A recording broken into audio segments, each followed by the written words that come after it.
primeira igreja presbiteriana em Petrolina. Uma igreja para frequentar, muito mais uma família para pertencer.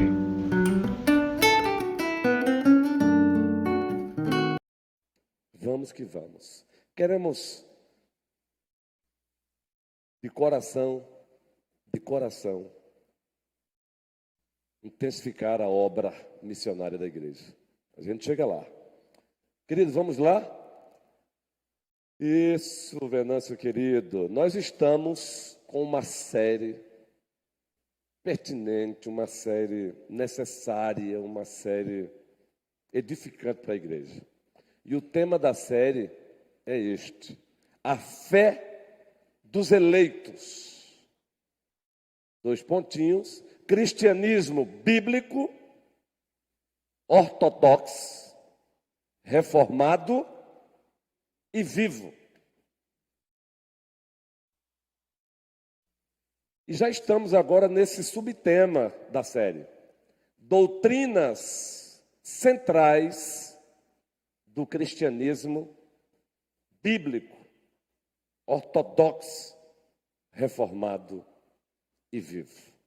E antes de adentrarmos, relembrarmos essas verdades que se encontram nesse slide e passarmos para o próximo, vamos ler a Bíblia. A primeira carta de Timóteo, carta de Deus, o capítulo 6, o versículo 3.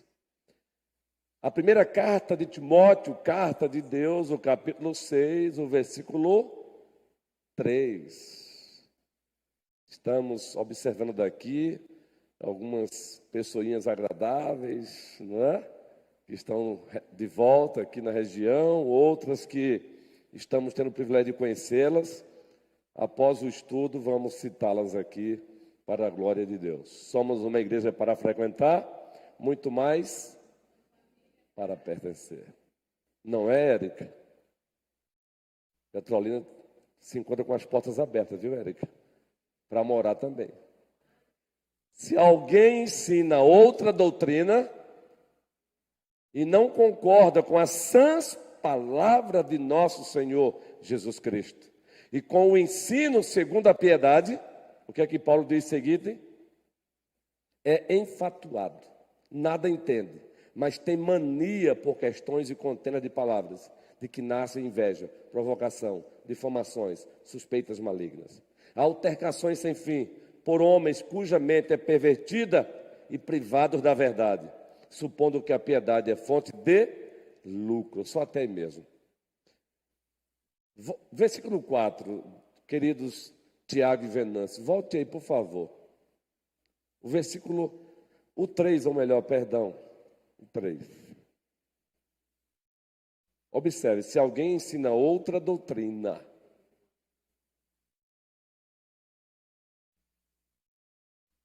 e não concorda com as sãs palavras de nosso Senhor Jesus Cristo e com o ensino segundo a piedade. Vocês perceberam aí que o apóstolo Paulo está dizendo a mesma coisa, ele está falando da mesma ideia, só que usando frases diferentes. Ele chama aí o cristianismo bíblico de doutrina e ele alerta para não abrir espaço para outra doutrina. Então ele chama o cristianismo bíblico ortodoxo, reformado e vivo de doutrina. É a doutrina de Cristo. E ele faz um alerta: não abram espaços para outra. É somente a doutrina de Cristo. Mas ele vai além, prossegue dentro desse paralelismo. Isso é um paralelismo, onde ele diz a mesma coisa, ele repete com outras palavras. E não concorda com as sãs palavras de nosso Senhor Jesus Cristo. Vejam, o cristianismo bíblico, ortodoxo, reformado e vivo, ele é chamado por Paulo aí de sãs palavras do nosso Senhor Jesus Cristo. E terceiro, ele chama de o ensino segundo a piedade. Perceberam que ele está trabalhando aí a mesma ideia? O cristianismo bíblico, ele chama de doutrina de Cristo. sãs palavras de nosso Senhor Jesus Cristo e o ensino segundo a piedade. É assim que ele descreve nesse versículo 3 do capítulo 6, da carta de Deus a Timóteo, o cristianismo bíblico. A fé dos eleitos, cristianismo bíblico, ortodoxo, reformado e vivo. E ele faz questão de dizer, cuidado. Cuidado, porque existem pessoas ensinando outra doutrina, que não tem nada a ver com a doutrina de Cristo. Não tem nada a ver com as sãs palavras de nosso Senhor Jesus Cristo. Não tem nada a ver com o ensino segundo a piedade.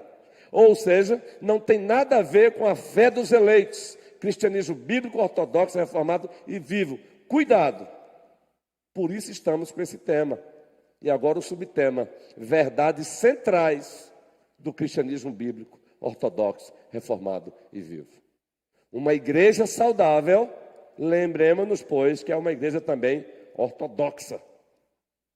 2 pontinhos, ela preza pela doutrina correta. Ela preza, ela valoriza, ela defende, ela luta, ela se mantém firme na fé. Há 8 dias, nós iniciamos falando sobre essa primeira doutrina central do cristianismo bíblico, ortodoxo, reformado e vivo. É a doutrina da inspiração da Bíblia. Como essa doutrina é central? Ela é central. É uma doutrina inegociável. Os teólogos liberais, eles negociam essa doutrina. E até cristãos conservadores, teologicamente falando, acabam fazendo pouco caso dessa doutrina. Aliás, não são poucos os cristãos que não valorizam até uma reunião dinâmica de doutrina. Doutrina da inspiração da Bíblia. Essa doutrina diz que a Bíblia foi inspirada por Deus. Já trabalhamos isso aqui quinta-feira. 2 Timóteo, capítulo 3, diz isso. Toda a Escritura é inspirada por Deus. 2 Pedro, primeiro capítulo, Pedro disse que homens supervisionados pelo Espírito Santo falaram da parte de Deus. É o que esses 2 textos dizem. Com base nesses textos, nós afirmamos aqui quinta-feira que essa inspiração ela é verbal, palavra por palavra da Escritura foi inspirada por Deus. E não apenas isso, inspiração plenária, todas as palavras das Escrituras, inspiração plenária. Dissemos também que também é orgânica. O que é isso? Deus, ao fazer isso, ele não anulou a personalidade do autor secundário. Ele não anulou a personalidade de Moisés quando ele escreveu o Pentateuco, Gênesis, Êxodo. Lembram? Gênesis, vamos citando aí. Gênesis, Êxodo, Levítico, Números, Deuteronômio. Pentateuco é a linguagem do grego, ou Torá, a linguagem da Bíblia hebraica. Os 5 primeiros livros da Bíblia. Deus não anulou a personalidade de Moisés. Pelo contrário, antes mesmo de levá-lo a escrever, ele preparou Moisés lá no Egito, intelectualmente. Deus é perfeito. Antes mesmo de levar Paulo a escrever 13 cartas, ele preparou Paulo aos pés de Gamaliel. Deus é perfeito, queridos. Ele prepara Paulo antes. Então a inspiração é orgânica. E, por último, dissemos aqui que é concursiva e convergente. Ou seja, é Deus e o homem juntos. Então, a Escritura Sagrada, ela é fruto de um trabalho de Deus e o homem juntos. Mas, é claro, com a supremacia do Espírito Santo, com a supremacia de Deus. Deus e o homem juntos. O resultado, a palavra de Deus.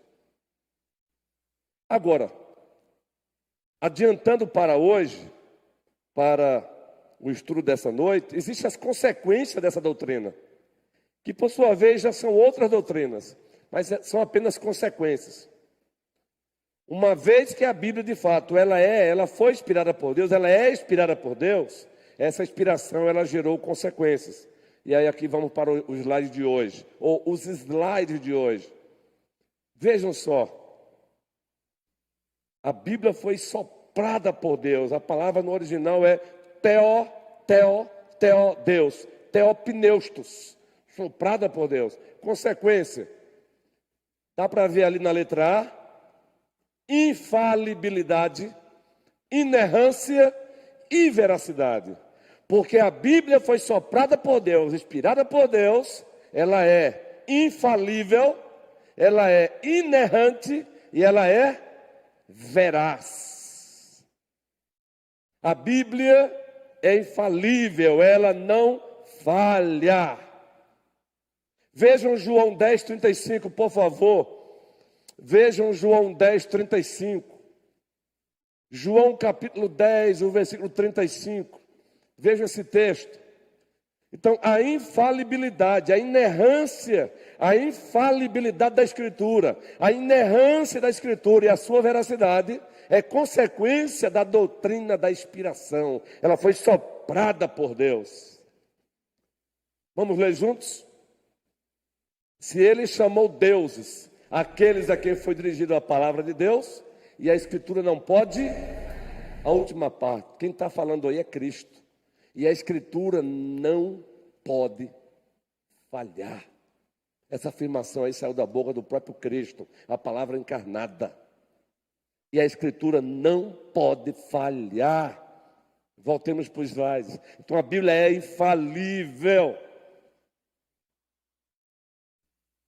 Ela é inerrante, meus amados irmãos em Cristo Jesus. Vejam Números 23:19, vejam que esse texto é conhecido, mas vamos lê-lo. Ela é inerrante, ela é veraz, ela corresponde ao que ela diz. Veracidade é igual à verdade. A verdade, a ideia de verdade corresponde à realidade. Então tudo que a Bíblia diz corresponde à realidade. Essa é a expressão aletheia do original grego, aletheia, verdade. É aquilo que corresponde à realidade. Então, quando Cristo disse, eu sou, essa afirmação dele corresponde à realidade. Ele é o que ele diz ser. Isso é veracidade. O que é que diz esse texto aí? Deus não é homem para, nem filho de homem para quê? Porventura, tendo ele prometido, não fará, ou tendo falado, não o cumprirá. Ora, Deus não é homem para que minta, nem filho do homem para que se arrependa. Deus não mente. Como a Bíblia foi inspirada por ele, vocês acham que a Bíblia é uma mentira? Não. Aí alguém pega essa palavrinha, arrependa-se, aí lê Gênesis capítulo 6, sermão do próximo domingo, Gênesis 6, 7 e 8, Noé, a arca, o dilúvio e seu significado para nós hoje. O sermão do próximo domingo, Noé, a arca, o dilúvio e seus significados para nós hoje. Convide um amigo, um especialmente não crente, para ouvir essa mensagem. Noé, a arca, o dilúvio e seu significado para nós hoje. É o sermão famoso, panorâmico, expositivo panorâmico, Gênesis 6, 7 e 8, domingo, querendo o Senhor. Vai ter parte 2 aí, é claro. E lá a expressão que é usada é que Deus se arrependeu de ter criado o homem. Aí alguém diz, há contradição na Bíblia. Não. O problema é que a Bíblia traduziu para o problema não, entre aspas, isso é resolução. Há uma diferença do hebraico para o português. Há uma diferença de convenções linguísticas do português para o hebraico.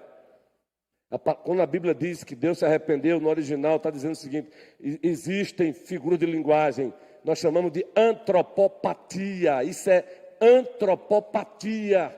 Em Gênesis 6, quando diz que Deus se arrependeu, é antropopatia, eu vou explicar. Antropos, homem, patia, essa é fácil de definir, não é? Sentimentos, afeições. São sentimentos humanos atribuídos a Deus para que o homem entenda Deus. Não é que Deus se arrepende como o homem se arrepende. Nada pega Deus de surpresa. Isso em hermenêutica é chamado de antropopatia. Vamos lá, vamos gravar, Alessandro. Antropopatia. Vamos lá, Alessandro. Antropopatia. A primeira igreja presbiteriana de Petrolina é também cultura, muito especialmente cultura bíblica. Antropopatia. Aí você vai dizer, quando um professor lá na sala dizer, a sua Bíblia tem contradição, Alessandro. Aqui, olha, Gênesis 6 diz que ele se arrepende, e número 3 diz que não. Aí você diz, calma, professor, você não conhece a hermenêutica, a ciência e a arte da interpretação bíblica. Como assim? Isso aí é antropopatia, antropopatia, antropopatia. Grava aí, Alessandro. A primeira também é cultura bíblica. Deus não é homem para que minta. Por isso a Bíblia é inerrante. E o sermão do domingo, parte 2 vai ter, é claro. Vai ser parte 1, depois parte 2. Convide o não crente, por favor. Pratique o Projeto André. O Projeto André, ele é antigo. Muito especialmente as igrejas batistas no passado praticavam. Ele não é propriedade de ninguém. A Bíblia, ela só foi, ela é patenteada por Deus. Inclusive a IPP está praticando agora durante o mês de junho o Projeto André. Qual é o Projeto André? Lembra do que foi que o André fez? Lembra o que ocorreu com o André?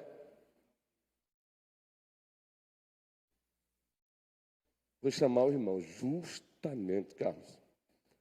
Então leve alguém até Cristo. Convide pessoas para ouvir esse sermão.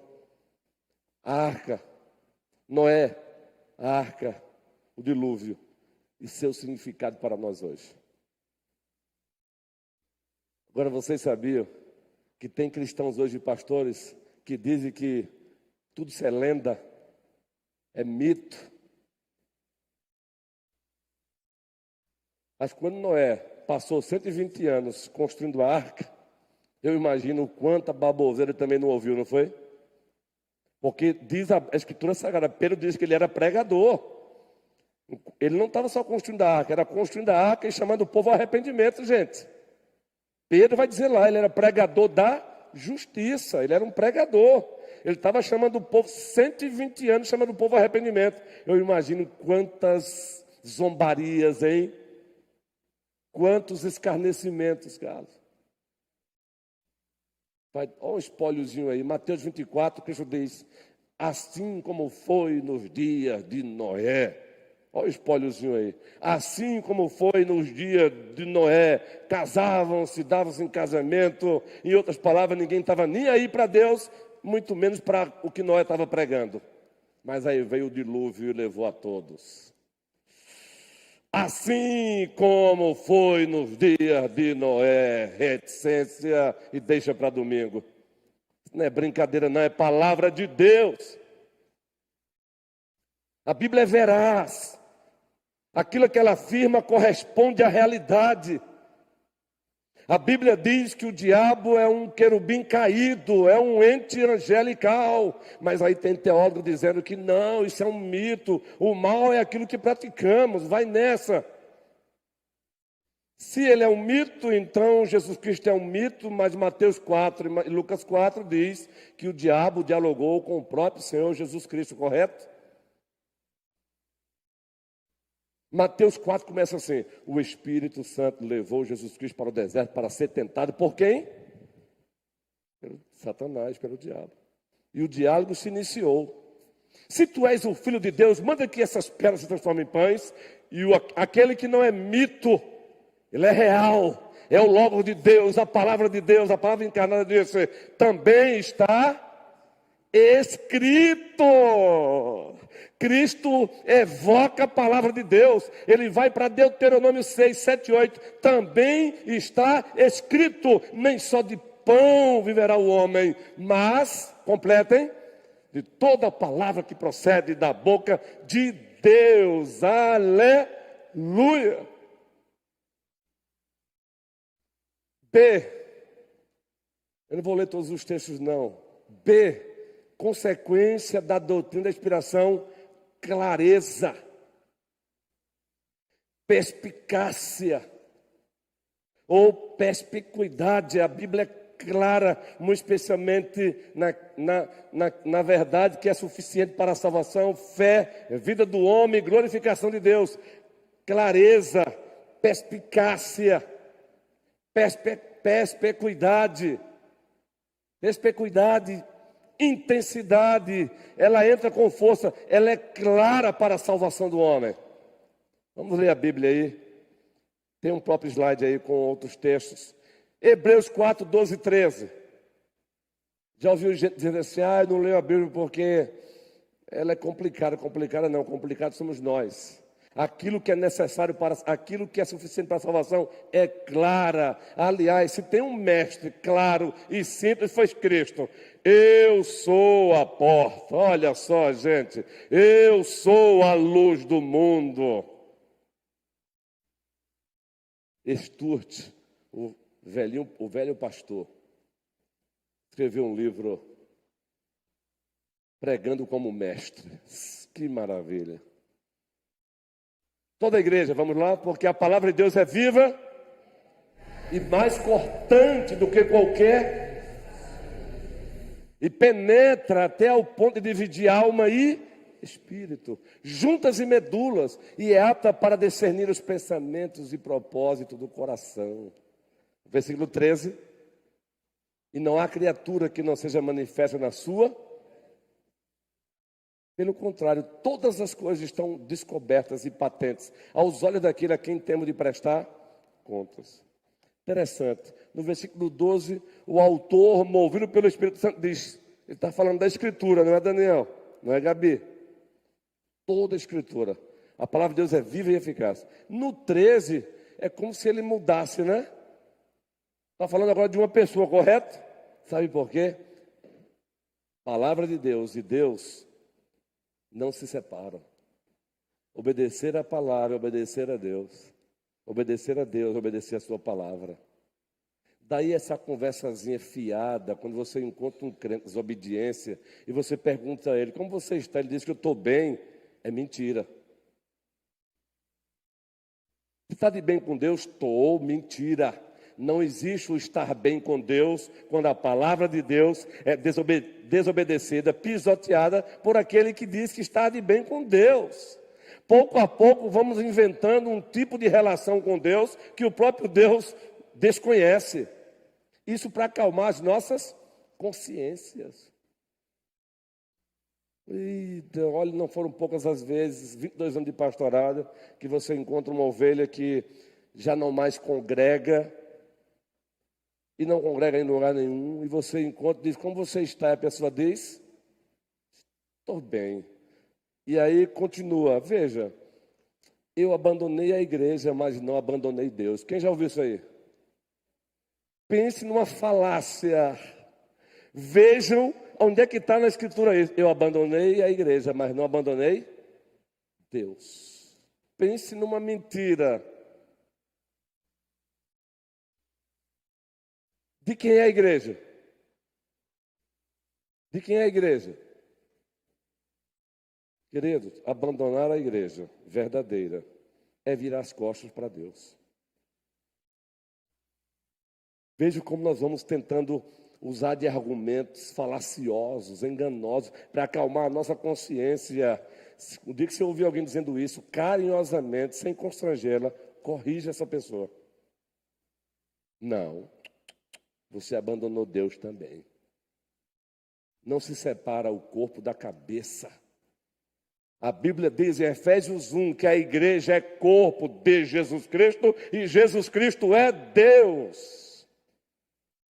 Então, não humilhe a pessoa, não constrange a pessoa, mas não deixe que ela continue com essa falácia, com esse engano. Socorra a pessoa. Falar a verdade em amor é uma ação de resgate. Mas muitas vezes ficamos caladinhos, não corrigimos amorosamente a pessoa, porque estamos mais preocupados com a imagem de mocinho, de bom mocinho, de boa mocinha, do que com a glória de Deus, né? É verdade.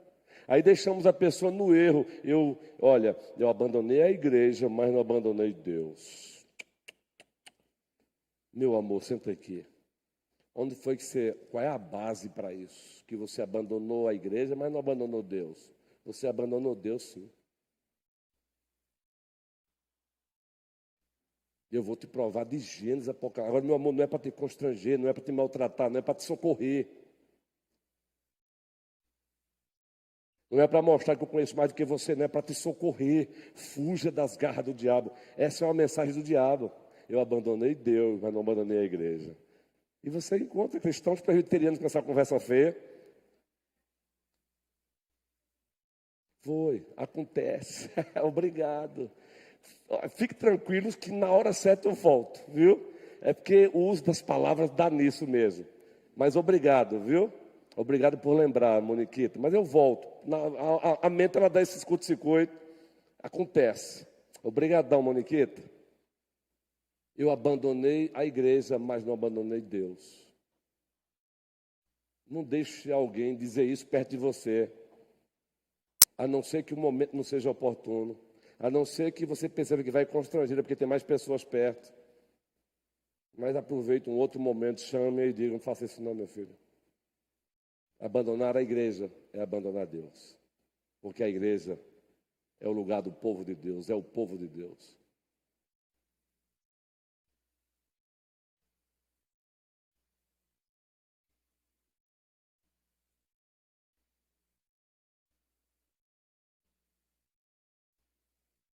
Eita, Senhor, ajuda o teu povo e a tua igreja. Quando ele voltar vai ser muita surpresa, gente. Quando ele voltar vai ser muita surpresa. Muita surpresa, né, Érica? Cabral. Paulinho querido.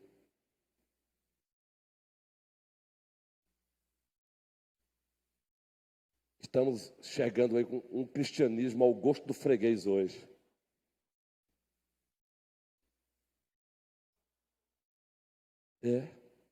As próprias igrejas, com vergonha de Deus, praticando, nós chamamos de teodiceia. Teodiceia é a ciência que defende Deus, das ações de Deus, que agora algumas igrejas acham que Deus não tem nada a ver com isso. Por exemplo, o Antigo Testamento diz que ele deu ordem em alguns momentos para Israel entrar em outra nação e fazer o quê? Matar homens, mulheres e crianças. Aí aparecem as pessoas com vergonha. Não.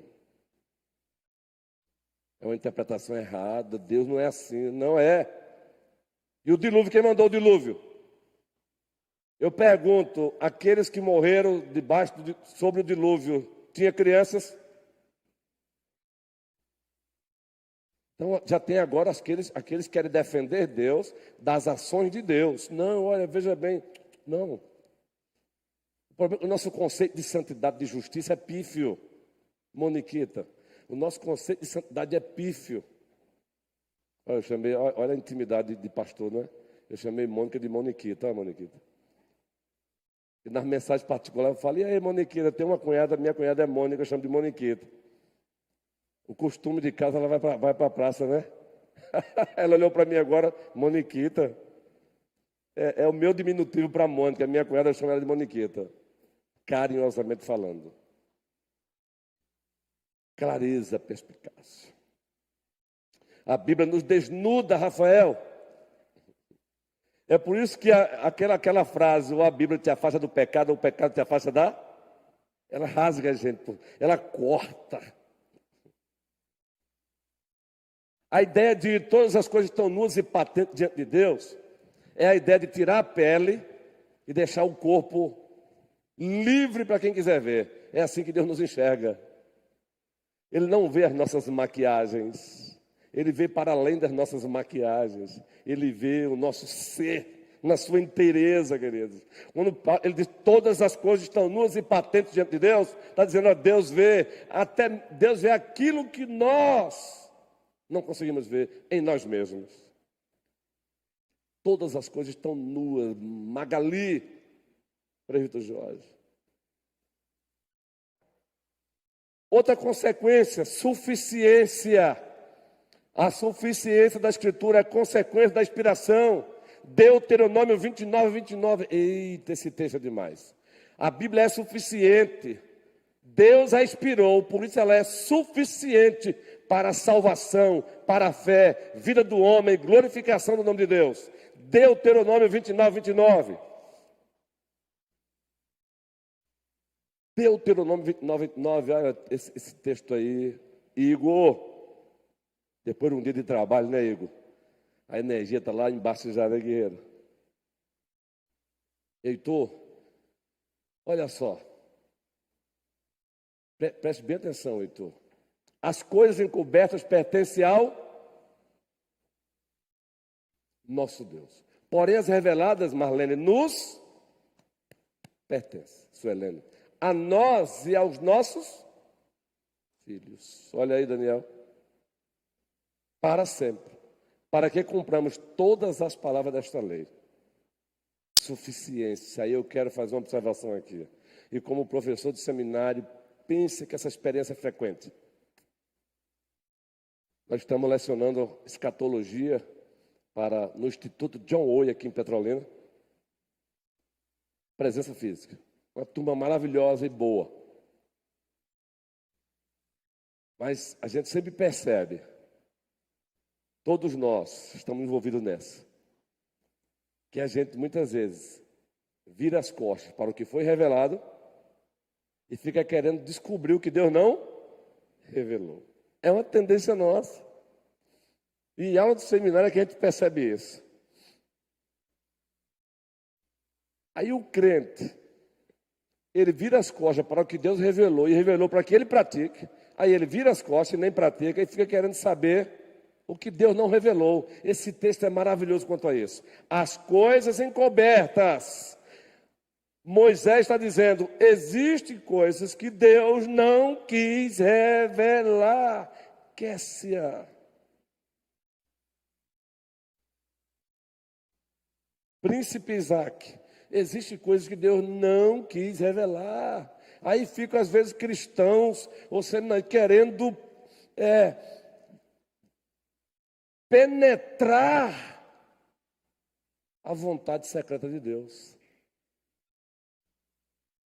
Deuteronômio 29. Agora, o texto diz, as coisas encobertas pertencem ao Senhor nosso Deus, porém, as reveladas nos pertencem. Interessante, gente, preste bem atenção aqui para nós. A Bíblia é tão suficiente, fica aqui uma dica pastoral. Tem coisas, tem situações na vida que não precisa nem você orar para saber se é a vontade de Deus. Sabe por quê? Ele já revelou na Escritura. Tem coisas que não precisa nem se procurar a tua irmã em Cristo para saber se pode ou não fazer, porque a própria Escritura já diz que não. Mas a gente quer buscar uma pseudo-piedade para contrariar a própria vontade revelada de Deus. As coisas encobertas pertencem ao Senhor nosso Deus, porém as reveladas nos pertencem. A nós e aos nossos filhos. Para quê? Apenas para informar? Para encher as nossas cabeças? Raquel, carinhosamente Raquel, não. Para que pratiquemos. Para que pratiquemos. Tiago 1:22, Mateus, tornai-vos praticantes da palavra e não somente ouvintes, enganando-vos a vós mesmos.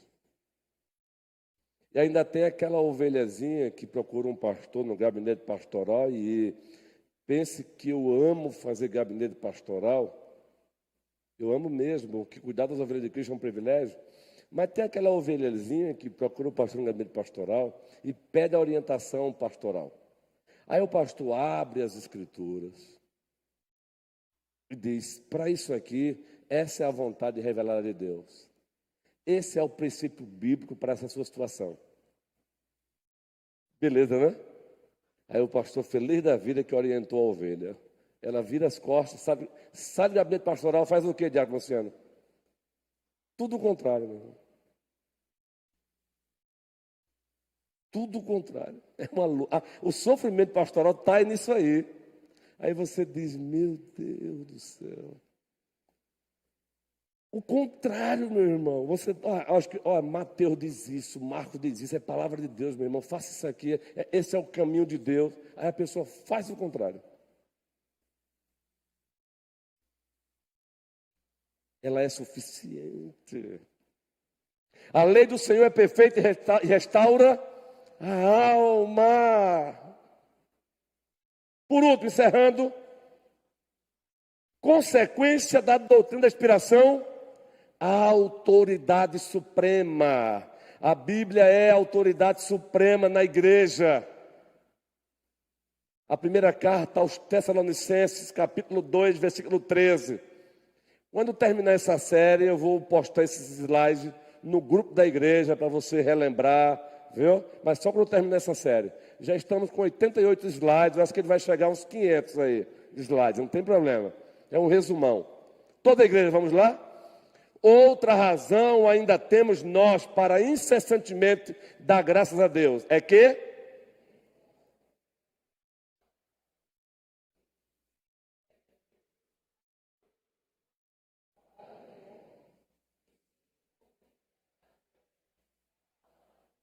a qual com efeito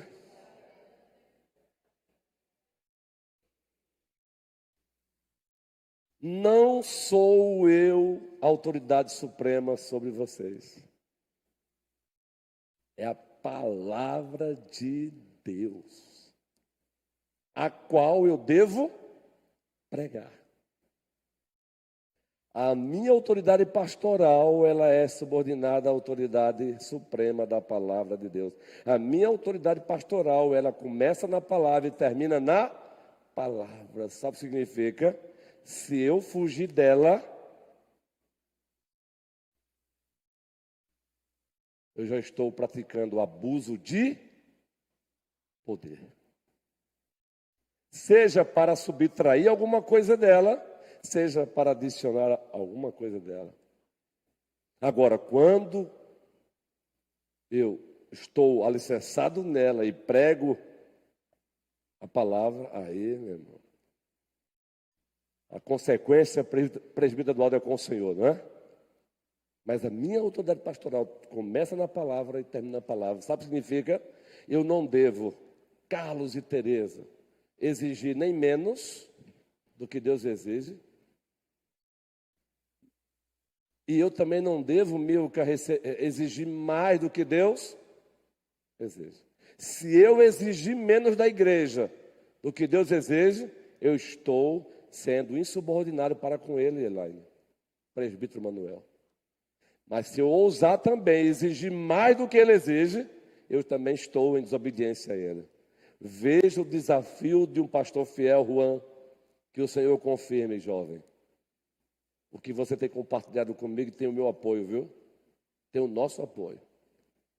É só início, está no início ainda. Está na fase de confirmação, que Deus confirme. Mas o desafio é esse. É a palavra de Deus, querido. Somos chamados para pregar a palavra de Deus, com reverência, com alegria, com entusiasmo, mas é a palavra de Deus. Querido, sabe qual é o principal trabalho de um pastor? Qual é? Alguém ousaria dizer qual é a principal tarefa de um pastor?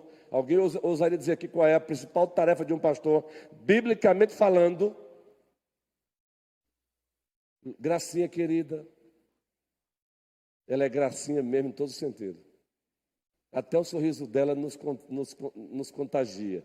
É um sorriso de leveza. Qual é a principal tarefa de um pastor na igreja? Pregar a palavra. Ele pode até ter deficiência em outras áreas, mas ele não pode ter na pregação da palavra, meu irmão. Porque foi o meio que Deus estabeleceu para santificar a igreja dele. Paulo falou a Timóteo: conjuro-te diante de Deus e de Jesus Cristo, que há de julgar os vivos e os mortos pela sua vinda no seu reino. Prega a palavra. Prega a palavra. Paulo tomou conhecimento de algumas circunstâncias não muito boas lá nas igrejas da Ásia, e ele disse a Timóteo: pregue a palavra. Pronto. Sabe por quê? Oração do nosso grande sumo sacerdote. A hora avançou. Eu não quero extrapolar, não. Eu não quero exaustar vocês, não. Está na hora, estou encerrando. Qual foi um dos pedidos que Cristo fez em João 17, envolvendo a palavra? Lucas, André, Um dos pedidos está lá em João 17, tarefinha para casa. Eu vou citar aqui, não vou citar o versículo, mas vocês procuram o versículo em casa e vão grifar. O versículo está aqui, viu? Mas não vou citar não. Pedido dele, o grande sumo sacerdote, Jesus Cristo. Santifica-os na verdade. A tua palavra é a verdade. E por isso que os nossos catecismos de Westminster diz que um dos meios de graça que o Senhor usa para santificar a igreja é a pregação da palavra. Enquanto ore a semana pelo teu pastor ou pelos pastores. Senhor, usa, capacita, conceda a ele bons livros, que ele abra os livros e entenda muito mais a Bíblia. Ajuda ele a preparar homileticamente. Ajuda, Senhor, usa, porque é a pregação da palavra que converte, é a pregação da palavra que santifica, é a pregação da palavra que edifica, é a pregação da palavra que faz uma igreja surgir, é a pregação da palavra que mantém uma igreja, é a pregação da palavra que faz uma igreja crescer, é a pregação da palavra. Que o Senhor nos abençoe, povo querido, povo amado.